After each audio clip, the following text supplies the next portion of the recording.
which were the, you know, present continuous and past continuous. Now, in this lecture, we are gonna discuss most important, which is a future continuous tense. Which is the future continuous tense. इस lecture में हम बात करने जा रहे हैं future continuous tense, how to use it, इसे कैसे इस्तेमाल करें. इट्स वेरी सिंपल, परेशान होने की बिल्कुल जरूरत नहीं है. If you don't understand, let's suppose, so you have to understand the two previous tenses, present continuous tense and a past continuous. After watching those videos, you have to look at this this tense. Future continuous tense, present continuous, you know already well, something is happening at moment in front of you. जो भी काम आपके सामने हो रहा हो उसे हम करते हैं present continuous tense. Let's suppose I am talking with you, I am teaching you, you are watching TV. जो भी आपके सामने काम हो रहा है उसे हम क्या कहते हैं, प्रेजेंट कंटिन्यूअस टेंस. उसका अपोजिट है past continuous tense. Action was going on some time past, action was progressing some time past, जो कल परसों काम जारी था लेकिन अब जारी नहीं है. Now is most important tense, which is the future continuous tense. We will discuss about the future continuous tense. तो future continuous को future progressive tense भी कहते हैं. क्या कहते हैं? future progressive tense भी कहते हैं. ओके, उसके अलावा इसके सिंटैक्स को देखें. सिंटैक्स का मतलब होता है फॉर्मेशन. ठीक है, पहले सब्जेक्ट रखेंगे, फिर shall be, shall or will be plus में ing an object.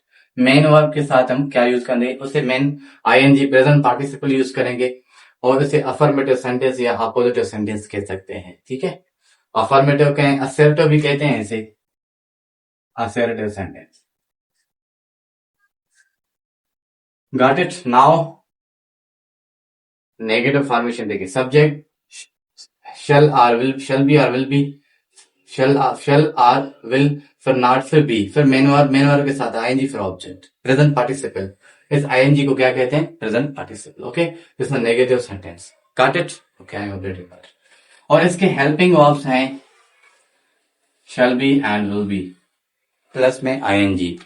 Now at present शैल किसके साथ यूज करें, विल के साथ. लेट्स सपोज आप सभी के साथ विल यूज कर रहे हैं. Is it okay? ये भी सही है, ये सही है. Is it okay? ओके, बिल्कुल एग्जैक्टली. ओके, और आई या वी के साथ आप कोई शल भी इस्तेमाल कर रहे हैं तभी सही है. ठीक है, फिर भी सही है. इसके साथ ही, शी, ते, यू, इट, नेम के साथ, और नेम्स के साथ हम विल भी यूज करेंगे according to British rule. Now it's time most important part is that use it. तो हमें इसे कहाँ यूज करें. लेट्स सपोज एक आप प्रेजेंट सिंपल को कोई एक्शन आप फॉलो कर रहे हैं. लेट्स सपोज आप कह रहे हैं कि आई स्टडी, मैं पढ़ता हूं, या let's suppose I go to library, मैं लाइब्रेरी जाता हूं. अगर आप इस लाइब्रेरी काम को तो कैरी करना चाहते हैं तो आप उसमें फ्यूचर कंटिन्यूअस यूज करेंगे. Let's suppose I go to library, मैं लाइब्रेरी जाता हूं. ठीक है, this is the present simple tense. Let's suppose आप इस एक्शन को मोर देन कंटिन्यू करना चाहते तो you have to use the future continuous tense to carry. ये देखिए, फर्स्ट इसकी यूज है action in progress at a specific time in the future. Action in progress at a specific time in the future, ऐसा अमल, ऐसा कुछ अमल जो कुछ वक्त आपका स्पेसिफिक टाइम में, फ्यूचर में आगे कंटिन्यू रहेगा. लेट्स सपोज मैं ऐसे कहूं, मैं लाइब्रेरी जाता हूं, तो this is present simple. If मैं अगर लाइब्रेरी के काम को और कैरी करना कर चाहता हूं तो I will use the future continuous. Let's suppose मैं कहूं I shall be going to library, मैं लाइब्रेरी जाता रहूंगा. अगर लेट्स सपोज मैं ऐसे कहूं कि I teach you, but if I carry this action more than in the future in a specific time, that I have to use future continuous tense. Let's suppose I shall say, if let's suppose if I say that I shall teaching you, if I say I work hard, if I want to carry this action more than specific in the future, that I have to use future continuous tense. I shall be working hard. जो काम आपका किसमें कुछ specific time में क्या होगा, continue होगा. Let's suppose I shall be meeting Ahmed this Saturday, मैं अहमद से कब तक मिलता रहूंगा संडे तक. This means my specific time on this Sunday, कब तक मिलता रहूंगा, I shall be eating meal.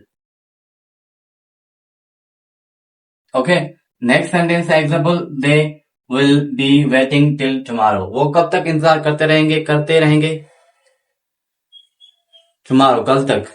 I will be teaching you, मैं पढ़ा रहूंगा. till the evening. कब तक? शाम तक. Okay, are you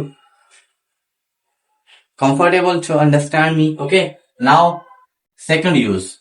ठीक है. सेकंड इसकी interrupted action in the future time. Interrupted action का मतलब होता है, इंटरप्टेड एक्शन में हम प्रेजेंट सिंपल यूज करेंगे. एक काम होता रहेगा और दूसरा शी विल बी वेटिंग, वो क्या करती रहेगी? इंतजार करती रहेगी फॉर यू, आपके लिए. व्हेन यू अराइव, जब तक आप आएंगे वो वहां तक क्या करती रहेगी? वेटिंग. क्या करती रहेगी? I shall be teaching you when you understand, जब तक आप समझेंगे तब तक मैं आपको पढ़ाता रहूंगा. आई will be making understand you, मैं आपको समझाता रहूंगा until you understand, जब तक आप समझें. जो काम इंटरप्टेड एक्शन का मतलब 2 actions. Okay, parallel action third use. क्या?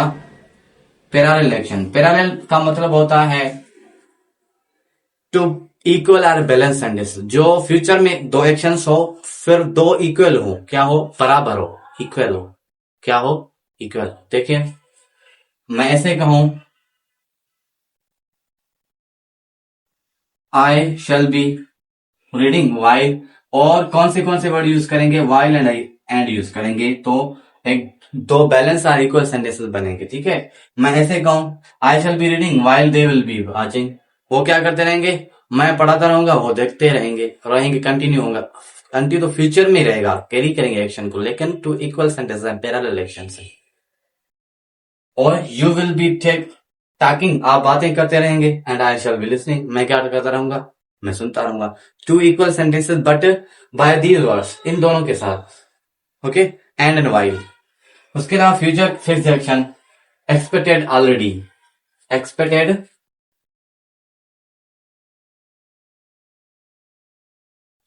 फ्यूचर के एक्शन हो जो हमने ऑलरेडी फिक्स किए हुए हैं, जो हमने सोचे हुए हैं. मैं ऐसे कहूं कि don't worry, I will be teaching you, आप परेशान होने की जरूरत नहीं, मैं आपको पढ़ता रहूं. It's my fix action. Okay, ऐसे लेट्स सपोज मैं कहूं I shall be meeting you at hotel, मैं आपसे होटल में मिलता रहूंगा. It's my I have expected daily fix actions, और actions future action future fix actions, future fix actions expected already, when already वो I have considered them. okay, I shall be helping you, मैं आपका क्या करता रहूंगा? मदद करता रहूंगा. यानी कि I have already, it means considered, I thought about that fixed in the future actions. I hope that you got it. Now I will give you little bit lectures about that, how to use it and how to make practice about it. That's in English language. That's have you देखिए, आप future continuous simply जो आप काम आगे भी continue करना चाहते हैं, उसे हम क्या कहते हैं? हम उसको फ्यूचर कंटिन्यूस में यूज करें. लेट्स सपोज कि आपकी जो भी आप काम कर रहे हैं डेली लाइफ में, that you say that I am doing job, मैं अपने जॉब कर रहा हूं. If you want to carry more then कर, अभी temporary, it means in future, it means I do my job, मैं अब जॉब करता हूं. ठीक है, if you want to carry that same job, you have to say I shall be doing job. If you are eating meal, I'm eating meal. Yeah, I eat meal. I check it. It means your habits. If you want to follow, if you want to increase your action more than a future, you have to use the future kindness. I shall be working hard. If I say I work hard, I shall be working hard. Okay? I hope you do that.